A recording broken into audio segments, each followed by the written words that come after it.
நேற்று வந்து முறையாக டோக்கன் வாங்கிட்டு கடலுக்கு சென்றோம். மறுநாள் காலையில் வந்து போட்டு 5 மணிக்கு போட்டு தாழ்ந்து போச்சு. ரெண்டாவது போட்டை ஏற்றி விலைவத்து இறக்கணும், 2 லட்ச ரூபா செலவழித்து இறக்கணும். ரெண்டாவது மாநில அரசு மத்திய அரசு வந்து எங்களுக்கு வந்து சர்ச்சிங் ஆர்டர் உடனே வாங்கி தரணும். எங்களுடைய வாழ்வாதாரம் இதனால் ரொம்ப பாதிப்பாக இருக்குது. இந்த போட்டினால எங்களுடைய குடும்பங்களும் வாழ முடியும். அதனால் வந்து மத்திய மாநில அரசுகள் வந்து உடனே நடவடிக்கை எடுத்து எங்களுக்கு சர்ச்சிங் ஆர்டர் உடனே வழங்குமாறு தாழ்மையோட கேட்டுக்கிறோம். ஒரு வாரம் வேலை நிறுத்ததுக்கு அப்புறம் நேற்று தான் நாங்கள் மீன் பிடிக்க போனோம்.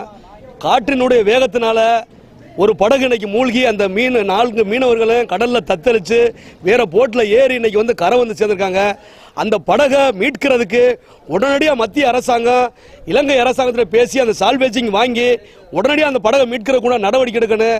இன்னைக்கு ஏழை மீனவன் அவன் வேற வழியே இல்லாமல் இன்னைக்கு வந்து 10 லட்ச ரூபா போட்டு இன்னைக்கு தாழ்ந்து வச்சு அதை எடுக்கிறதுக்கு முடியாமல் ஒரு சூழ்நிலை இருந்திருக்கான். கடன் தொழிலில் நாளுக்கு நாள் செத்து பிழைக்கிற நேரத்தில் இந்த படகை எடுக்கிறதுக்கு அந்த சால்வேஜிங்கை உடனடியாக பெற்று தரணும்.